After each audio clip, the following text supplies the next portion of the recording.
Estamos viviendo en tiempos en que los gobiernos quieren hacer más por los ciudadanos, ayudarlos más, rescatarlos de los problemas en que puedan incurrir, rescatarlos incluso de sus malas decisiones. Y sin embargo, hay todavía algunos pensadores libertarios o liberales en algunos casos que dicen que el Estado no tiene por qué meterse en esas decisiones, que es mejor para el individuo tomar sus propias decisiones y navegar en una economía libre.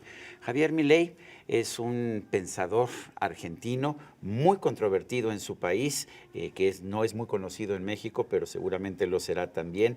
Él tiene libros como este que tengo conmigo, Desmascarando la mentira keynesiana, y es un gran defensor de la libertad. Javier Milei, gracias por estar con nosotros aquí en la entrevista. Gracias, Sergio, por invitarme. Hemos visto, de hecho, cómo gobiernos en Argentina, los Kirchner, aquí en México, distintos gobiernos, todos nos dicen, a ver, yo te voy a dar más, el gobierno te va a dar más, y lo único que quiero es que renuncies a un poco de tu libertad. ¿Qué les dices?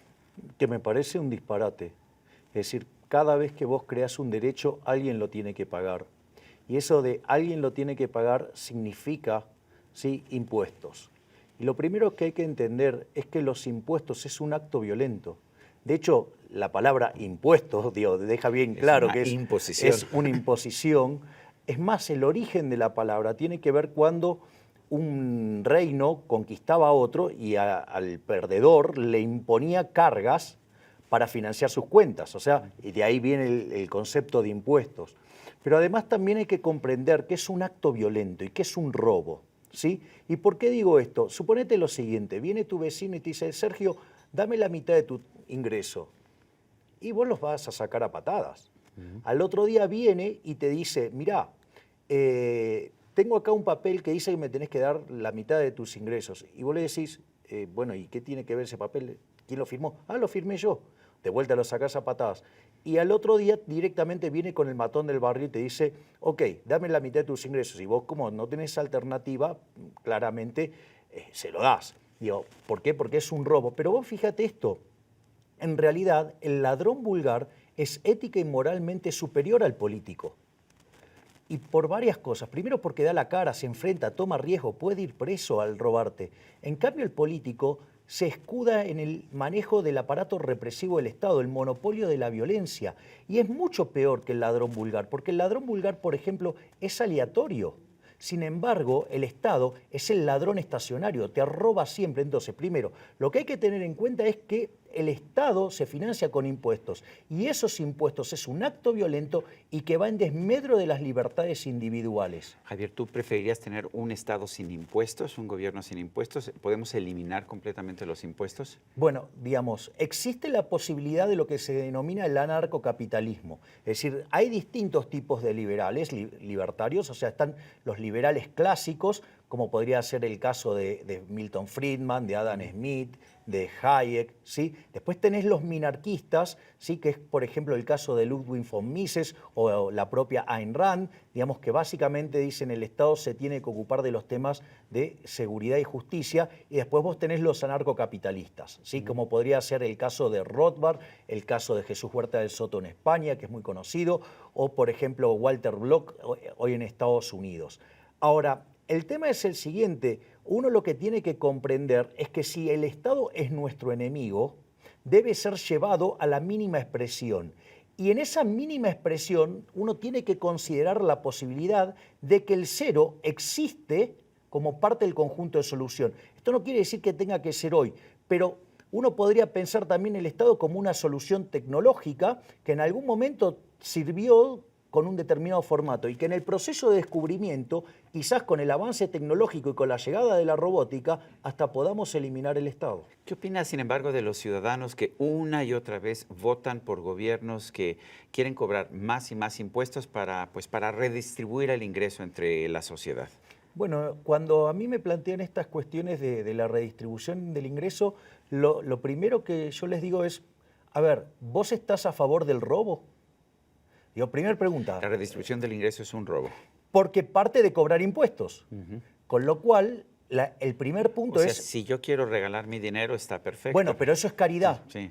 Pero, a ver, yo no tengo problema que vos hagas caridad con tu bolsillo, pero no estoy de acuerdo que vos me quieras imponer tu modelo de sociedad y hacer beneficencia con mi bolsillo, es decir, lo que sería la caridad a punta de pistola. La caridad a punta de pistola no es caridad. Entonces, lo primero que hay que tener en cuenta es que eso se financia con impuestos. Los impuestos es una fuente coactiva de ingresos, implica pérdida de libertades individuales y bien evaluado y llevado a la esencia del evento, es un robo. Primer punto. Entonces, lo primero que le diría, ¿vos estás a favor del robo? Segundo punto. A ver, cuando se habla de las que se llaman las políticas progresivas, ¿sí? De impuestos progresivos. Por ejemplo, lo otro que yo le preguntaría, ¿vos estás a favor de la igualdad ante la ley? ¿De que somos todos iguales frente a la ley? Porque, ¿qué es lo que es un impuesto progresivo? Es cobrar impuestos en función de cuánto vos ganás. Es decir, en la medida que vos sos más exitoso, te castigan más que proporcionalmente. Y ahí empiezan a tallar problemas de construcción teórica. Porque si vos supieras cómo se genera la distribución del ingreso en el sistema capitalista, a nadie se le ocurriría semejante cosa. ¿Por qué? Porque vos en el capitalismo solamente podés ser exitoso sirviendo a tu prójimo con bienes de mejor calidad a un mejor precio. Y eso es lo que te hace digamos, que seas rico, multimillonario, definilo como quieras. Y si vos vas a aplicar impuestos progresivos, es decir, vos vas a estar castigando a los individuos que más hacen por el bienestar de la sociedad. Pero a lo mejor a mí que no trabajo me conviene que tú trabajas y a ti te cobren impuestos y me den dinero a mí. Bueno, pero... Y por eso votan por esos gobiernos. Bueno, pero ¿no? entonces el punto es, entonces ¿qué estamos? Entonces estamos de acuerdo en fomentar la vagancia, en castigar al que produce y premiar al parásito. Me parece que una sociedad que entra en esa lógica se derrumba, porque entonces ¿cuál es el negocio? Y entonces el negocio es ser parásito, no ser un productor. Entonces, cuando vos alterás el sistema de incentivos, lo que te va a pasar es que el país se te va a hundir. Argentina es el caso emblemático de esto. Argentina entró al siglo XX siendo el país con el PBI per cápita más alto del mundo. Osciló en la primera mitad del siglo XX entre el quinto y el octavo lugar, ¿sí? Y después Argentina fue víctima del proceso de populismo salvaje que impuso esa bestia Juan Domingo Perón, ¿no? Sí. llamada Juan Domingo Perón, que empezó con esto de la redistribución del ingreso y la justicia social y todas esas atrocidades. Hoy Argentina es el país número 55 del mundo, casi 60, va oscilando, ¿sí? Y si Argentina en este momento que está sufriendo un ataque especulativo sobre su moneda y termina en una crisis, Argentina va a terminar en el nivel 80. Y te voy a decir algo más todavía, para que se vea la violencia de esto. Cuando uno toma el sector público nacional, nosotros tenemos la dependencia nacional, provincial y municipal, y después los entes autárquicos. Entonces, el gobierno central, digamos, es el sector público nacional. Desde el año 70 a la actualidad, el tamaño del sector público, con esta mentira de la justicia social, de la redistribución del ingreso y todas esas manifestaciones nefastas, triplicó su tamaño. Y el número de pobres se sextuplicó. O sea, no, esta idea de que te voy a quitar dinero que trabajas para repartir y tener menos pobres no está funcionando. No, claro que no funciona porque tiene varias cuestiones. A ver, el punto es el siguiente. Ellos parten de la idea de que existe una torta a repartir. Y en realidad esa torta no existe. Esa torta, digamos, es algo que se va generando en un proceso de descubrimiento. Suponete lo siguiente. La retribución de una empresa. Bueno, una empresa hizo un producto malo y se fue a la quiebra. Entonces hay un proceso de mercado en el cual va descubriendo si su producto funciona o no. En función de eso es como se remuneran a los factores. Digamos, a ver, lo voy a hacer un poquito técnico, pero el salario es el valor del producto marginal del trabajo. Ahora, quiere decir que hay el efecto, la cuestión vinculada al precio del producto que vos estás vendiendo y una cuestión vinculada a la productividad. Si no tenés productividad, tu salario es 0, punto 1, con lo cual no hay lugar para los vagos. O sea, los vagos, claro, por eso no les gusta, porque justamente es un sistema que no podés parasitar al resto. Y después, lo que tiene que ver el precio, ahí entran las preferencias y la escasez. O sea, si vos vas a producir un bien de mala calidad, o no sé, digo, voy a producir vino en una sociedad abstemios. Bueno, digo, vale 0 eso. Entonces, ¿cuánto puedo pagar por el trabajo? Nada. Ahora, si yo, digamos, genero un producto de gran calidad a un precio muy atractivo y soy muy competitivo, bueno, sí, claro, me va a ir bien. Entonces, cuando yo tengo el Estado que me empieza a castigar, o sea, primero lo que quiero decir es que ese ingreso se va generando en el proceso de mercado. Pero si aún existiera esa idea de la torta, el problema es que cuando vos castigues al productor, digamos al empresario, ¿qué es lo que va a pasar? Va a producir menos, con lo cual la torta a repartir va a ser mucho más chica, con lo cual todos van a estar peor. Por eso hay más pobres en Argentina hoy. Exactamente, entonces cuanto vos más profundizás esto, la torta se va a hacer cada vez más chica. Y como además este proceso es un proceso dinámico de descubrimiento, que el mercado, de hecho esto lo decía Hayek, también lo dice Israel Kirchner, es un proceso de descubrimiento, ¿sí? En el cual, digamos, vos vas encontrando, vas tanteando, vas testeando, si te va bien, mejorás por ahí, si te va mal, cerrás y cambiás las decisiones.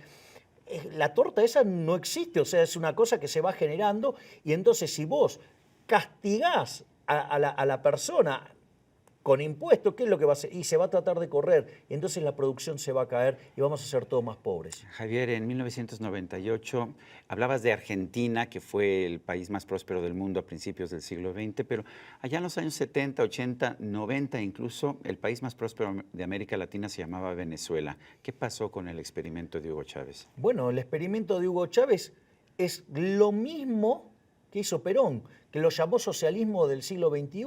Digamos, nunca termina bien, o sea, el socialismo siempre fracasa. ¿Sí? Porque a veces, muchas veces, dicen, no, el problema son las personas. Mirá, aun cuando lo aplicara la Madre Teresa de Calcuta, siempre va a fallar. El socialismo falla siempre. Aparte, si el Estado fuera bueno, ¿sí? Verdaderamente fuera buena, tengamos 100% de Estado.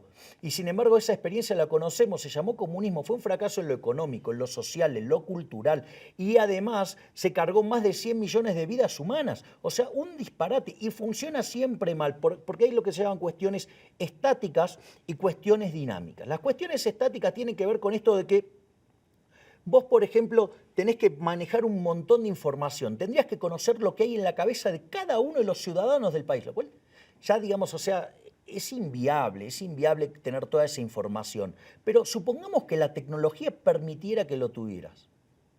Mucha de la información que entra en el proceso económico tiene que ver con qué, con lo que se llama el know-how. Porque, a ver, yo vengo acá, ¿no? Y me siento con Michael Jordan, le digo, a ver, Michael, decime cómo se hace para volcar la pelota. Él me pasa las especificaciones y te digo, toma, Sergio, volcala. Bueno, bueno, digo, no es solo para vos, o sea, yo también tendría el mismo problema. Digo, o sea, entonces, digo, el primer problema es, ok, entonces mucho de la información del proceso tiene que ver con el know-how y eso no lo podés transmitir. Javier Milei, autor de Desenmascarando la mentira keynesiana. Gracias por esta conversación. Gracias a vos, Sergio. Bueno, y a usted, amigo televidente, que hace posible este programa, se lo agradezco también. Esto es todo por hoy, pero no se le olvide. Nos vemos la próxima.